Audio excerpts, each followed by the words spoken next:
Hello, അസ്സലാമു അലൈക്കും. എല്ലാ വർഷത്തെ റമദാൻക്കും ഞങ്ങളെ പള്ളിയിൽ തറാവി കഴിഞ്ഞ് ക്ഷീണിച്ച് വരുന്ന ആളുകൾക്കും അതുപോലെ തന്നെ യാത്രക്കാർക്കും ഞങ്ങൾ എന്തെങ്കിലും ജ്യൂസ് ഐറ്റംസുകളൊക്കെ ഉണ്ടാക്കാറുണ്ട്.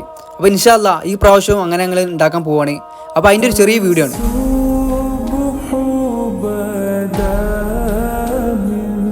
അപ്പോൾ നമ്മൾ ഇന്ന് ഉണ്ടാക്കാൻ പോകുന്ന ഐറ്റംസ് എന്ന് പറഞ്ഞാൽ കരിക്കിൻ്റെ പൾപ്പ് കൊണ്ടാണ് നമ്മൾ ഇന്ന് ജ്യൂസ് ഉണ്ടാക്കാൻ പോകുന്നുണ്ടോ. 3 ബോക്സ് നമ്മൾ കരിക്കിൻ്റെ പൾപ്പ് നമ്മൾ എടുത്തിന്. അങ്ങനെ പൾപ്പ് നമ്മൾ മിക്സിൻ്റെ ജാർക്ക് ഇട്ടിട്ടുണ്ടോ. അടിച്ചെടുത്ത പൾപ്പ് നമ്മൾ മറ്റൊരു പാത്രത്തിൽ മാറ്റിയിട്ടുണ്ടോ. അതിക്ക് ഞാൻ ആവശ്യത്തിന് വെള്ളം ഒഴിക്കണം. 300ന്റെ മേലേക്ക് ആളുകളുണ്ടാവും തറാവി നിസ്കരിച്ചാൽ. അപ്പോൾ അവർക്കൊക്കെ നമ്മൾ ഈ ജ്യൂസ് എത്തണം. ഇതിക്ക് നമുക്ക് ആവശ്യത്തിന് പഞ്ചസാര ഇട്ടെടുക്കട്ടോ.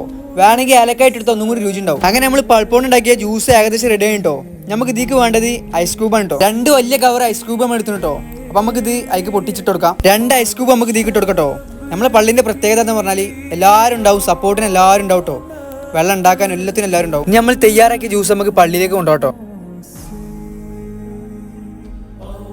ജ്യൂസ് കണ്ടാൽ മോരുമള്ള എന്ന് തോന്നിട്ടോ, പക്ഷെ ഇത് മോരുമള്ളല്ലോ കേട്ടോ, ഏലക്കായി പൊന്തിക്കണേ. അങ്ങനെ തറാവിസ്കാരം കഴിയാനായിട്ടോ നമ്മൾ സീതൊക്കെ തക്കണ ക്ലാസ് ഒക്കെ നിർത്തുന്നത്. ജ്യൂസൊക്കെ ക്ലാസ്സിലേക്ക് പാർന്നിട്ട് സെറ്റ് ആക്കിട്ടോ ആൾക്കാർ വരുമ്പോൾ ഇങ്ങോട്ട് കുടിച്ചാൽ വേണ്ടി. ഇത് കണ്ടില്ലേ. അങ്ങനെ തറാവി കഴിഞ്ഞ് ക്ഷീണിച്ചങ്ങോട്ട് വരുമ്പോൾ ആൾക്കാരെ നോക്കുമ്പോൾ മുമ്പ് തന്നെ വെള്ളാട്ടോ. അൽഹംദുലില്ലാ ഓലൊക്കെ വെള്ളം കുടിച്ച് നല്ല റാഹത്തായാണ് പിരിഞ്ഞിട്ടോ. അത് കൊടുക്കണ ഞങ്ങൾക്കൊരു സന്തോഷാട്ടോ, ഒരു പ്രത്യേക ഒരു കാഴ്ചയാണത്. അങ്ങനെ യാത്രക്കാർക്കും വയൽ പോണ എല്ലാവർക്കും ഞങ്ങൾ വെള്ളം കൊടുത്തിട്ടു. അങ്ങനെ ബാക്കിയുള്ള വേസ്റ്റും കത്തിച്ച് ഇന്നത്തെ വീഡിയോ നമ്മൾ വൈൻഡപ്പ് ചെയ്യാട്ടോ. അപ്പോൾ ഓക്കെ, അസ്സലാമു അലൈക്കും.